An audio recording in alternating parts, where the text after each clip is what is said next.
नमस्कार, स्वागत आहे तुमचं आईच्या स्वयंपाकघरात. आजचा आपला मेनू उन्हाळ्यातला अगदी स्पेशल. ओळखा पाहू कोणता? हो, अगदी बरोबर. उन्हाळ्यातील एका संध्याकाळी हा बेत एकदम करायलाच हवा. थंडगार पाणीपुरीचे पाणी, आंबट गोड चटणी, रगडा यांनी भरलेली पाणीपुरी जेव्हा तोंडात फुटते ना, तेव्हा काय सांगावं. सगळ्या चवींचा तो घास म्हणजे आहा. अहो, पाणीपुरीनी पोट भरेल पण मन नाही भरणार.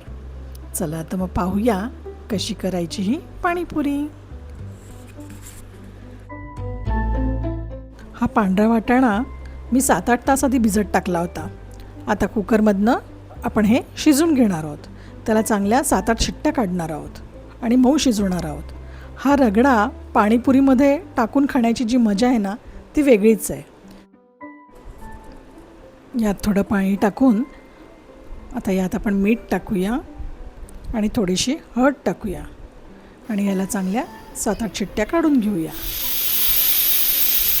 आता आपल्याला तिखट पाणी बनवण्याकरता पुदिना आणि कोथिंबीर स्वच्छ मी धुवून घेते आहे आणि आता हे स्वच्छ धुतल्यानंतर आपल्याला मिक्सरमधून वाटून घ्यायचं आहे.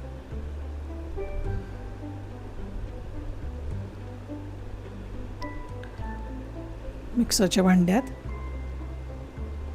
पुदिना आणि कोथिंबीर एकत्र टाकून त्यामध्ये मिरच्या टाकूया,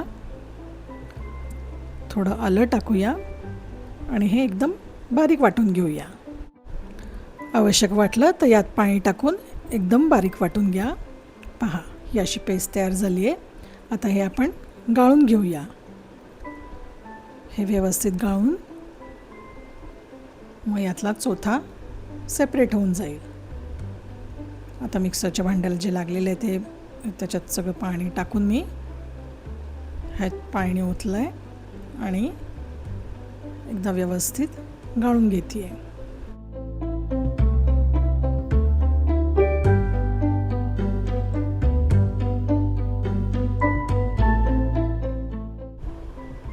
पहा, हा अर्क आपल्याला मिळालेला आहे. आता यामध्ये आपल्याला पाणी ओतायचं आहे. आता यात पाणी आपल्या जवळजवळ 1.5 ते 2 लिटर पाणी ह्याच्यात बसेल. त्यामुळे आपण वेगळ्या भांड्यात घेतो आहे आणि व्यवस्थित घुसळून घेणार आहोत.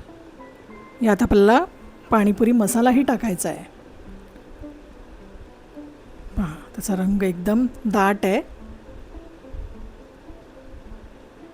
यात व्यवस्थित आपण मिक्स करून घेणार आहोत.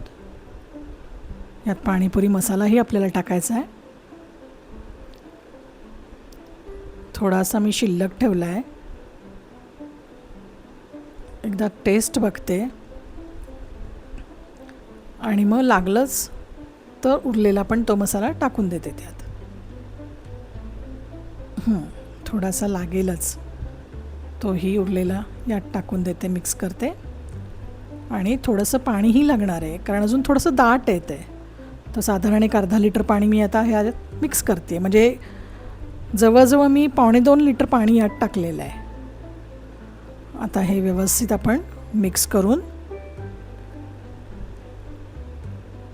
घेऊया आणि एका रवीने घुसळलं की एकसारखं सगळं व्यवस्थित मिक्स होईल. पहा, काय मस्त आपलं पाणी तयार झालेलं आहे. एकदम तिखट, झणझणीत आणि रंगही छान आलेला आहे. आता हे परत एकदा आपण गाळून घेऊया. म्हणजे आपलं फायनल पाणी हे तयार झालं आणि हे आपल्याला थंड करण्याकरता फ्रीजमध्ये ठेवून द्यायचं आहे. आता हे आपण फ्रीजमध्ये ठेवूया. ही चिंचगुळाची चटणी, यावर मी एक व्हिडिओ बनवलेला आहे. त्याची लिंक मी तुम्हाला शेअर केलेली आहे डिस्क्रिप्शन बॉक्समध्ये, ती पाहून घ्या. आता हे आपलं रगडा मस्त शिजलेला आहे. पहा, आता त्याच्यात आपण थोडंसं पाणी मिक्स करूया कारण ते एकदम दाट झालेलं आहे. तर थोडंसं पाणी मिक्स करून परत आपण गॅसवरती त्याला एक उकळी काढणार आहोत. म्हणजे आपला रगडाही तयार झाला. म्हणजे तिखट पाणी, रगडा, गोड पाणी सगळंच तयार झालं. म्हणजे आपण ठेला लावायला मोकळे. पहा, किती छान रंग आला आहे रगड्याला सुद्धा. इथे मी रेडीमेड पुऱ्या वापरणार आहे.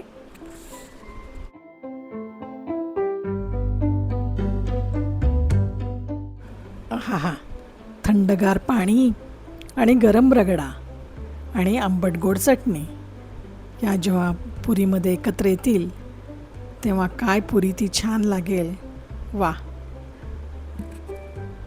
पहा आपलं पाणी किती मस्त तयार झालेलं आहे. आता हे आपण तयार करूया.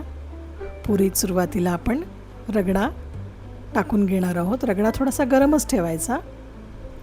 त्यानंतर आपल्याला हे चिंचगुळाची चटणी टाकायची आहे,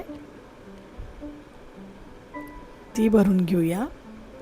अशी एकत्र एका वेळेला तुम्हाला पुऱ्या नको असतील तर एक एक पुरी घेऊन आपण असं करू शकतो. हे पाणी भरूया. एक एक पुरी खायला सुद्धा खूप छान लागते. यात थोडासा कांदा टाकलेला आहे आणि शेवटी ही शेव.